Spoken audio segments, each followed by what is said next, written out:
आज साधव बेटकर यांच्या घर वापसी म्हणजे शिवबंधन बांधण्याच्या कार्यक्रमाप्रसंगी आदरणीय शिवसेना नेते संजय राऊत साहेब आहेत, आदरणीय शिवसेना नेते अरविंद सावंत साहेब आहेत, आमचे माजी आमदार गणपतदादा कदम आहेत, जिल्हा प्रमुख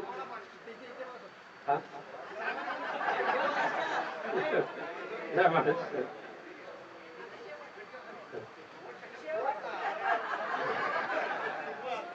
पुन्हा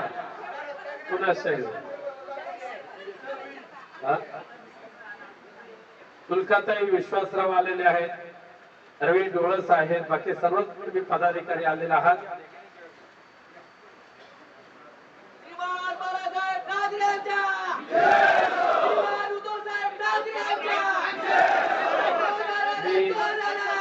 सहदेव माननीय सहदेव बेटकर यांच्या प्रवेशाच्या अनुषंगाने शिवसेना नेते आदरणीय संजय राऊत साहेब यांना शुभेच्छा देण्याची विनंती करतो.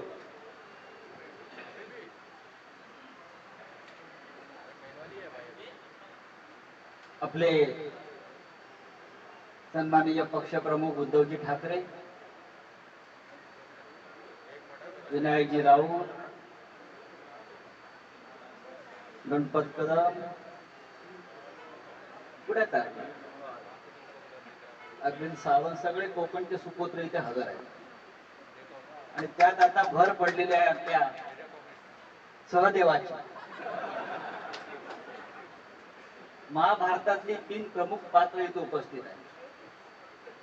उद्धवा म्हणजे श्रीकृष्ण,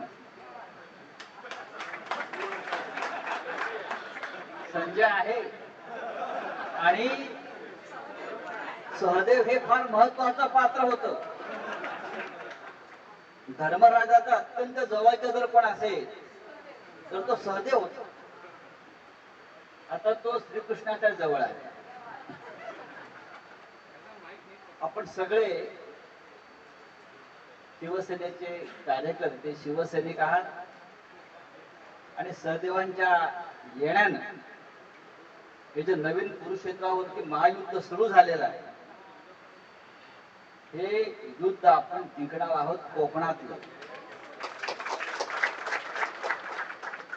आता अनेकांनी सांगितलं सहदेवांना, आता हे शेवटचं मैदान, आता मैदान बदलायचं नाही. आता ह्याच मैदानात रत्नागिरी जिल्हा हा परत संपूर्ण भगवा हे ठेकेदारांचं राज्य संपवून टाका.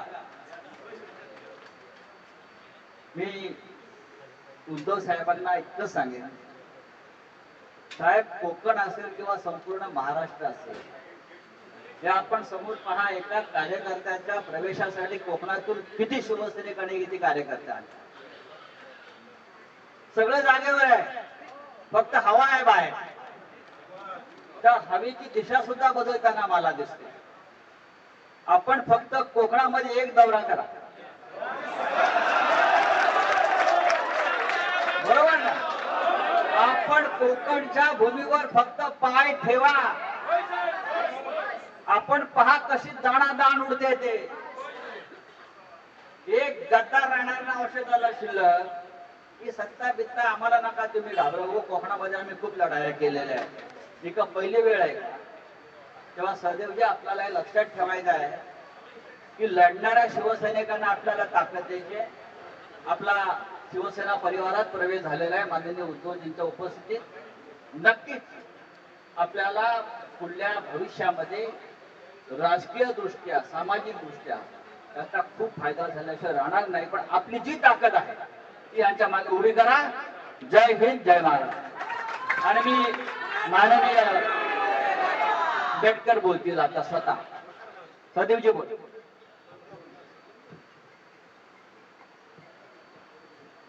आज या मातोश्री मध्ये, मातोश्री ही माझी 92 सालापासून आहे आणि 92 ला मोठ्या साहेबांचं दर्शन घेतलेलं आहे. माननीय कैलाशी गेलेले रमेश मोरे साहेब यांच्या आशीर्वादाने मी मातोश्रीवर आलो कोळसवड कंपनी असताना. आणि 92 ला साहेबांचं मी दर्शन घेतलेलं आहे, मोठ्या साहेबांचं. आणि तिथपासून आजचे पक्षप्रमुख उद्धवजी साहेब, रेशमीताई आणि तिचे वडील बाबा पाटणकर हे माझे खास एकदम वडिलांसारखे आम्ही अशा ठिकाणी कुटुंबात वागलो. परंतु तुम्हाला माझी एकच एवढं सांगण्याची विनंती आहे, मी कुठेही नाराज नाही. परंतु थोडासा मंडणगडवरून काय घटना घडली आणि आम्हाला रत्नागिरी जिल्हा आम्ही भडकवलं नव्हतं. संपूर्ण बहुजन समाज, ओबीसी समाज आणि सगळा मोठा समाज राऊत साहेबांना, विनायक राऊत साहेबांना सगळ्यांना माहिती आहे. आणि ह्याच्यातून दिलेली थोडी बाजूला गेली, नाराजी झाली, म्हणून मी कुठे नाराज झालेलो नाहीये आणि माझ्या कुटुंबावर मी कुठे टीका निंदा काही केलेली नाही. म्हणून मी परत मी घरात आलो नाही. आणि साहेबांचा आशीर्वाद, विनायकजी राऊत साहेबांचा आशीर्वाद, संजय राऊत साहेब आमचे मोठे आणि त्यांच्या कुटुंबामध्ये सगळ्यामध्ये मिसळून आहे. म्हणून आज रत्नागिरी जिल्हा सर्व माझ्या तुम्ही पाठीशी आहेत का? आज साहेब तुम्हाला माझी एकच विनंती आहे, मी जरी असा जरी साधा वाडा असलो तरी आज मनभावनेने लोकांना सगळ्यांचा विष्णू आहे. हा कोण आहे तो कोण असं मी कधीच कोणाला कमी लेखलेलं नाही. म्हणून आज सगळा रत्नागिरी जिल्हा आणि तुम्ही माझ्या डोक्यात संजय राऊत साहेब आहेत, विनायक राऊत साहेब आणि तुम्ही मातोश्रीचे माझे सर्वांचे लाडके तुम्ही. आणि लोक साहेब काळागाळ्यातून अजून मी सगळी चौकशी केली. मंडणगडला परवा दिवशी होतो, मंडणगडला बोलतायत 82,000 आम्ही मतदान दिलं, लोकांना घडवलं. परंतु आता आम्ही आमचा माणूस कोणी येईल त्याला टीका लावल्याशिवाय आम्ही राहणार नाही, ही भावना साहेब दिलेली आहे. आणि मंडणगड आम्ही 3 दिवस होतो. काय करा साहेब, बघा सगळ्यांचा आशीर्वाद घेऊन या, मातोश्रीशिवाय पर्याय नाही आहे. म्हणून साहेब मी माझ्या पर्यंत घरात आलेलो आहे. आता माझा शेवटचा आणि शिरोमध्ये तुमचा आशीर्वाद घ्या. पुन्हा इकडे तिकडे गेलो नाही. काँग्रेसमध्ये गेलो होतो, का काँग्रेसला गेलो, श्यामराव पेजी साहेब होते, त्यानंतर काहीतरी घडेल, पण ते काही नाही. तो मी आपला पक्ष आपल्या बरोबर आहे. त्यांना सगळ्यांना घेऊन आपण या ठिकाणी तुमचं नाव कोरल्याशिवाय, ब्रह्म विष्णू महेश कोरल्याशिवाय राहणार नाही. अशी तुम्हाला सगळ्यांना धन्यवाद देतो. इथं थांबतो. जय हिंद, जय महाराष्ट्र.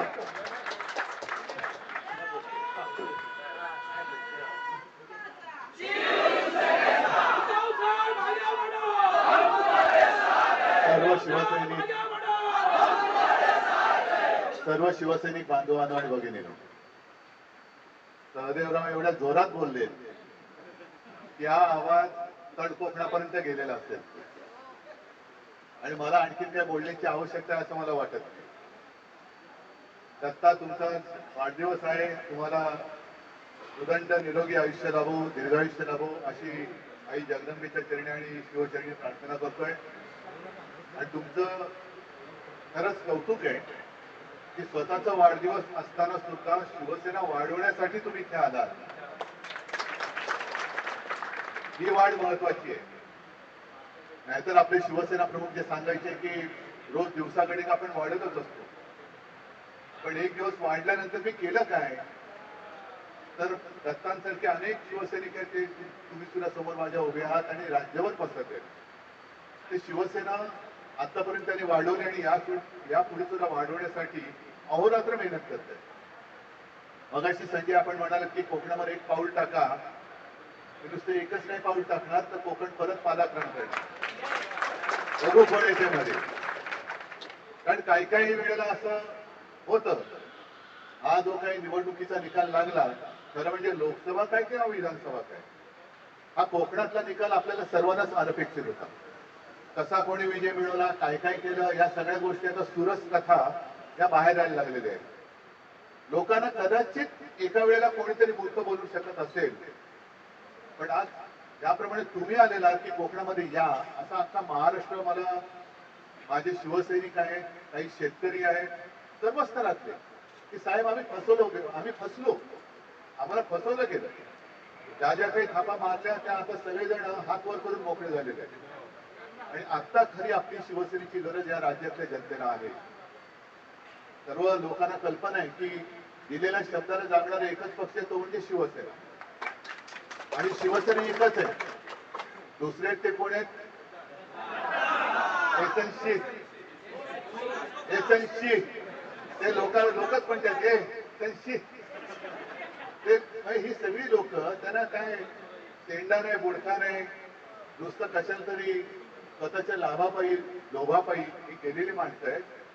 गेलात, मोठे झालात, ठीक आहे, पण तुम्हाला ज्यांनी मोठं केलं ती सगळी साधी माणसं माझ्यासोबत आहे. त्याच्यामुळे मला चिंता नाहीये. मी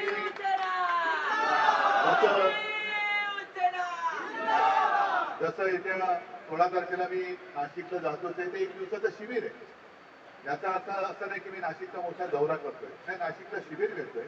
आणि विनायकरावांना मी सांगितलं की विनायकराव, गणपतराव, तुम्ही सगळेच आहात, तुम्ही सगळे कोकणवाले आहातच, की लवकरात लवकर, कारण आता जरा थोड्या सुट्ट्या वगैरे लोकांना एन्जॉय करू द्या. प्रत्येक वेळेला कटकट करण्यापेक्षा जरा काही मुंबईकर गावी येणार, त्यांना सुद्धा काही थोडीशी गंमत थोडं आयुष्यात काही सुखाची समाधानाचे क्षण पाहिजेत ना.